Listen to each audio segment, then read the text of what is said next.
products from animals that have been fed GMOs. Yeah, one of the things I used to teach my patients, Jeffrey, is that if you are especially shopping on a budget and you really have to focus and say, okay, there are only certain foods I'm going to buy organic. Meat, dairy products, I mean, these Very are expensive. at the very, very top of the list. Now, this one might surprise some people. Talk to us about this.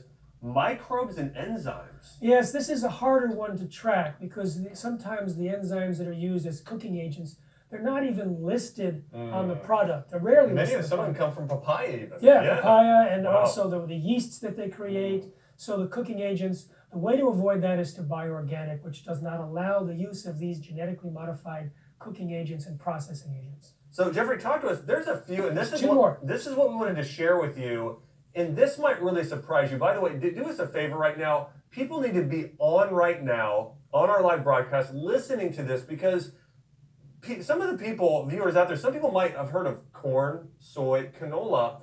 A lot of people, and I would guess 90% of people watching this have not heard these last two new genetically modified foods. So take a second right now, punch that share button. Let's help teach people how to use food as medicine, not poison. What are these last two shockers that are now becoming genetically modified? Apples and potatoes, I'm afraid. Apples and potatoes. So here's the reason they genetically engineer apples and potatoes, so that when you slice them, they don't get brown. Now, they're using a technology which some scientists think is more dangerous than any of the other previous GMOs. It's called double-stranded RNA. I'll make it simple. They put in a genetic code into the crop to silence a gene. The gene normally expresses a protein that causes the potato or the apple to brown. They put in a code that silences the gene. What are scientists afraid of? Well, this code links up with a complementary code in the crop. We have the same complementary code in our DNA.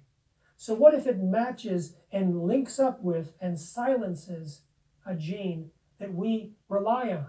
It's possible that eating the potato or apple could reprogram the expression of our DNA, and I'll give you an example.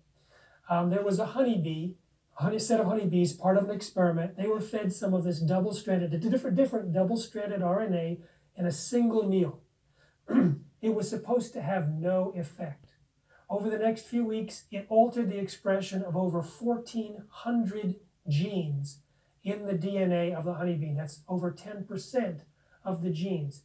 What that means is the entire profile of health of these bees could be affected by a single meal. So we are very concerned about this potato and apple.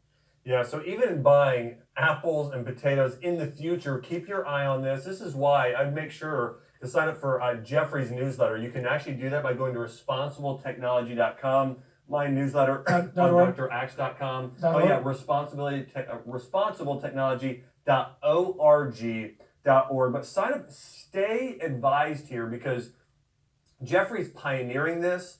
This is his mission. This is his life's passion, is banning GMOs and really helping educate the public on the potential dangers and side effects associated with those. And Jeffrey, we didn't even get into this today. One of the most heartbreaking things for me is I'm a big raw local honey fan. I know that it's been used for centuries to treat allergies and infections and naturally support the advancement of your own immune system over time.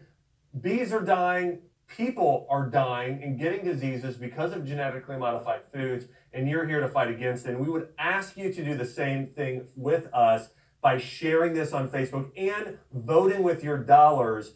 Jeffrey here has created some incredible products. I know even